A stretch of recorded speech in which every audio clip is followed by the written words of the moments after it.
আজকে আমরা অনুশীলনী 2.4 এর যে প্রথমে মান নির্ণয় করো একের এই অঙ্কগুলি আমরা দেখব। প্রথম অঙ্কটা রয়েছে 0.4 ডিভাইডেড বাই 2। তারপর আমরা সমান সমান দিয়ে কি করলাম 0.4 ডিভাইডেড বাই 2। তারপর আবার নিচে সমান সমান দিয়ে 4 ডিভাইডেড বাই 2 ইনটু 10।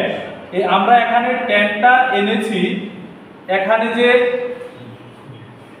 পয়েন্টের পরে 4 রয়েছে মানে একটা ঘর রয়েছে, তার জন্য 1 লিখে আমরা একটা শূন্য দিয়ে দিলাম।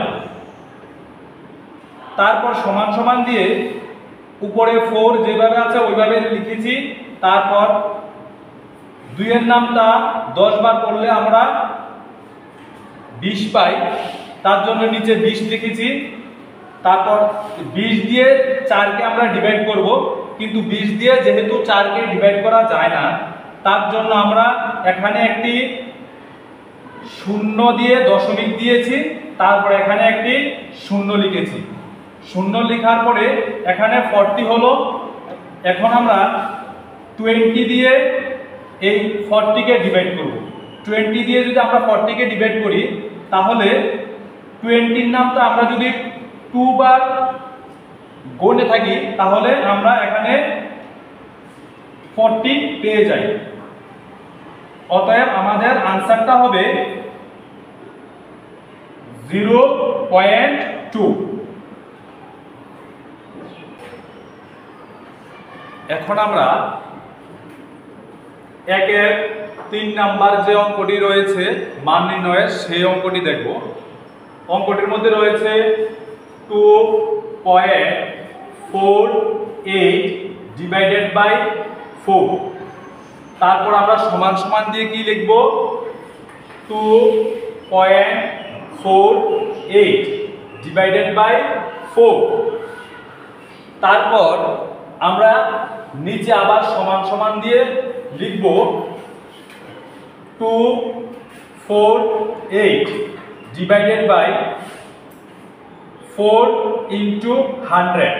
কারণ এখানে দশমিকের পরে 2টি সংখ্যা রয়েছে, তার জন্য আমরা 1 লিখে 2টি শূন্য দিয়েছি এখানে। তারপর আমরা নিচে লিখব 248 ডিভাইডেড বাই, আমরা যদি এই 4 দিয়ে 100 কে গুণ করি, তাহলে আমরা তার গুণফলটা 400 পাই। তারপরে এই 400 দিয়ে আমরা কি করব এই 248 কে ডিভাইড করব। তাহলে 400 দিয়ে যেহেতু 248 কে ডিভাইড করা যায় না, সেহেতু আমরা একটি শূন্য দশমিক দিয়ে এখানে একটি শূন্য লিখেছি। তারপর আমরা 400 কে আমরা 6 দিয়ে গুণ করলাম। 6 দিয়ে গুণ করলে আমরা 2400 পেয়ে থাকি। তারপর ওই 2480 থেকে যদি 2400 বিয়োগ করা হয়, তাহলে 80 থাকে। যেমন 0 থেকে 0 বিয়োগ করলে 0, আর 8 থেকে 0 বিয়োগ করলে 8। এখন আমরা তার যে অবশিষ্টটা সেটা পেয়েছিলাম 80। এখন আমাদেরকে যেহেতু আমরা এখানে একটি শূন্য দশমিক এনেছি, তার জন্য আমরা এখানে একটি শূন্য দিতে পারি।